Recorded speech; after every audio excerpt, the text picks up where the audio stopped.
Sobrang tagal na ng huling kain ko nitong grilled stuffed squid, kaya naman today nagkaroon ako ng pagkakataon, kaya't lulutuin ko. Tara dito sa aking kusina. Pumunta kami today ni Afam sa South Melbourne Market at naagaw pansin talaga sa akin itong napaka-fresh na pusit, kaya hindi ko na pinalagpas ang pagkakataon na bilhin ito at pagdating talaga sa bahay ay hinugasan ko na kaagad. Dahil lulutuin ko ito at the backyard sa barbecue at gagawa muna ako ng stuffing. Sa aking stuffings ay gagamit lamang ako dito ng garlic, onion, tomato, cucumber at lalagyan ko lang ng salt and pepper. Pagdating naman sa puset, ang gusto lang talaga ni Afam ay calamari. Kaya kanina sabi ko sa kanya kung gusto niya lulutuin ko yung isa for myself at yung isa naman ay gagawin kong calamari para sa kanya. Pero ang sabi niya sa akin ay sa akin na lang daw lahat ng puset dahil magsusausages na lang daw sila ng mga bata. Pag kasi alam ni Afam na paborito ko yung pagkain gaya na lang ng puset, alimasag or isda,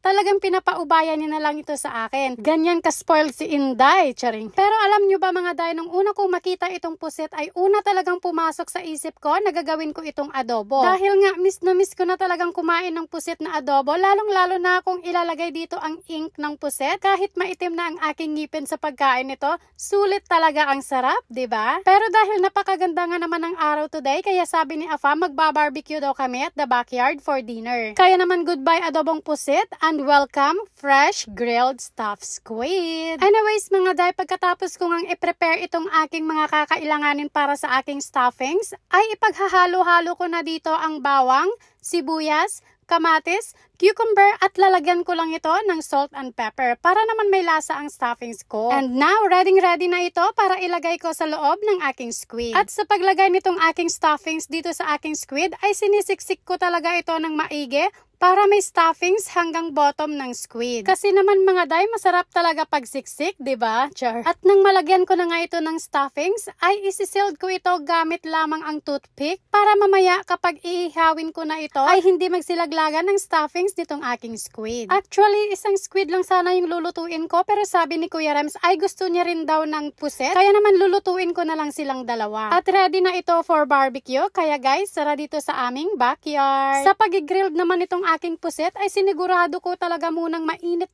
na itong griller bago ko ilalagay itong aking puset. Ayaw ko kasi ng overcook at gusto ko juicy pa. Mga day, nagre-relax na kami dito sa backyard at nagsha-shot puno ako, kaya perfect talaga ito for pulutan. Habang nagluluto ako nitong puset ay ipupulutan ko na lamang ito at hindi na ako magdi-dinner. Pero nung maluto na ito mga day, tingnan nyo naman. Aatras pa ba ako kapag meron ng kanin sa harapan ko? Syempre hindi. Tingnan nyo kung gaano ka-juicy itong aking fresh grilled stuffed squid.